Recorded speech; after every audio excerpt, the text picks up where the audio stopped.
Welcome to Men's Talk. It is Monday night Men's Talk. We are joined with Shane and Neil, and we're just gonna talk about some real issues and what we're doing today to encourage ourselves and hopefully to encourage you. Why do you think you got hired for your job? Experience, education, the resume kind of helped get the interview. The job that I currently have, a lot of references. People already knew me before I even came in for the interview, and they really liked me. It was almost like I was their top choice. It wasn't always like that getting a foot in the door. Be willing to be humble yourself, and then you make a name for yourself by just being you and doing your best every day. I started at Walgreens 15 years ago, so I was a kid. I had just been laid off from Rite Aid. I was on my way to Walgreens, walking from being laid off while doing the application on my cell phone. I got in there and apparently I did really good on my assessment, so that was lucky. My dad had taught me how to do assessments, so it made it real easy for me to focus on how to do those. By the time I walked in the door, they were already in the process of trying to fire someone on their graveyard crew. So they were like, "We're looking to hire for graveyard. Are you willing to do it?" "Yeah, no problem." And they're like, "Okay, hold on one second." Another manager walked out. He said, "You're willing to work graveyard?" "Yeah." "You got a reliable ride?" I was like, "These 2 feet, man." I was like, "I live right across the street." And they were like, "All right." They're like, "That was your 2 interviews." So they handed me the drug test form. I walked in. That was it. I was maybe a total 10 minutes. I got lucky. I walked in at the right time. I was willing to do what they needed me to do. And I was willing to work a shift where most people don't like to work. So, what are some things that you'd like to do again? I'd like to walk into any store without a mask. I hate it. The mask is the worst thing of the pandemic so far, for me. I know my wife has a completely different answer, but for me, I will be happy to burn the mask. I'm going to have a mask burning party at my house, and we're going to throw our masks in this big bonfire and be like, "We're done with the masks." The first thing I was thinking is the mask too. But my mom and certain people that are at higher risk, it's just really scary. I'm constantly praying. I'm thinking about their health when I go out in public as well, because I don't want to infect anyone. I think I would be okay, but I just don't want to get anybody sick. So I'm very respectful of other people, and I'd like to not have to worry so much about that once this pandemic is over. Another thing is I do like working from home, but I do miss, the social interactions and, the pats on the back, in order to build that reputation at work, it's easier to do when you're around other people that see you working hard. When you're, working from home, you're behind the scenes. They can, your managers can see that your numbers are high, but, it's just,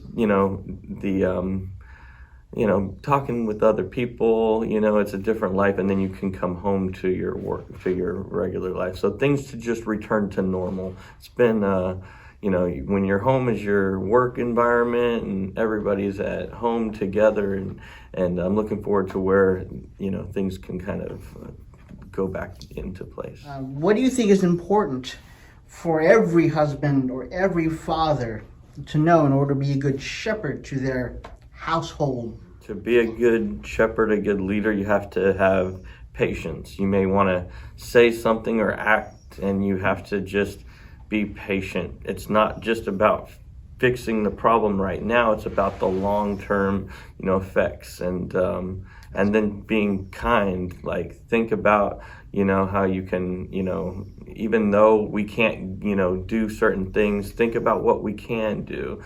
Like, go to the park, go, enjoy some outdoor activities, take the dog for a walk. It's not, the little things. And, just know that God's there, and he's, it's his will. Let his will be done, not my own. And so look at what you do have. Look at how God has taken care of you and where he's brought you, and know that you're in good hands, and just, keep the peace. in order to really be able to lead your house, you got to know what your true place is in your family. You know, each dynamic, each husband and wife, they each fill a different role in life. God put your opposite person in there for a reason. You're not meant to be exactly the same. You guys are meant to complement each other and work around each other and figure out how that best fits. So in order to be the best leader you can be, you have to first know everybody in your family and where you fit into that to best make the family successful. What would you say is you'd suggest for people to know or do to make the right decision for your household? How about you? You need hope in everything you do. You know, you can't live in fear. You can't live in, you know, chaos. You can't live in anything else. You need to live in hope. You know, you have to trust that everything that happens to you, God has put to happen to you for a reason. What is that reason, and how can I best move my life forward from there? You know, because it's easy to be afraid and hide indoors and all of this other things that we're being told to do, but you have to hold on to hope. And how do you create this family expectation to where it's not led in fear, it's led in, you know, hope? Well, me and my wife have put together a plan during the morning hours, so she knows what she's doing to help get the kids ready for school, and I know that I'm also being an equal partner in the whole getting things together, so she doesn't feel like I'm taking her for granted. So we have a really good morning plan set up, and it's been working really good, and I'm there for the kids and there for the family, and we've talked about how, you know, what the expectations for each other are.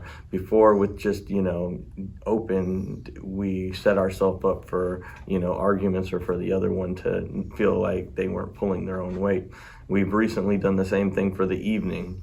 We used to just come home and just hope that, you know, dinner would be ready and things would just kind of go into line and we get the kids together and go to bed. Since we did so good with it in the morning time that we're both on the same level and we know we're both pulling our own weight, the evening time has definitely improved. And just, you know, you just learn things by experience, and those experiences, you know, I always learn from the hardest experiences, the ones where I fail at, and then I can try to do better the next time. So, What is a good suggestion to help other men go through this? Video games.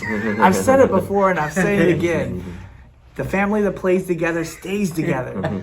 Me and Jenny, we play with the kids. I mean, it could be video games, it could be board games. Neil knows, we love board games. We have probably 30, 40 board games in our closet. You know, we love video games. We've got probably 10 to 20 different types that we can play as a family.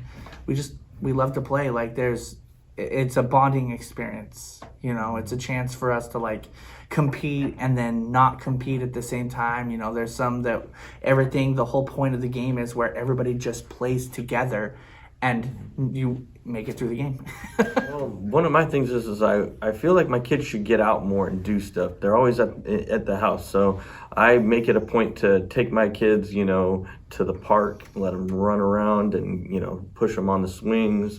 Used to do the pool, but due to everything, I went ahead and canceled my membership with the gym. But so we do a lot of going to the park. For me and my wife, we like to watch like marathons or something. Right now we're currently on the Avengers. We started with Iron Man 1 and we worked our way through. We're almost done. There's a list you can watch them in.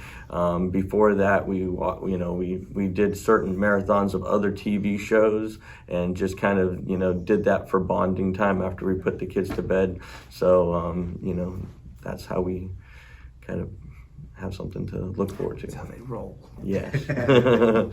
Well, thank you, Shane. Thank you, Neil. What a great time we had together just doing some men's talk. And as we know that iron sharpens iron, so one man sharpens one another. All right, so let's do this together, guys. God loves you, and so do we. 1, 2, 3. God loves you, and so do we. All right, let's do that with a smile on our face. 1, 2, 3. God loves you, and so do we. God loves us. One more God time. loves you, and so do we.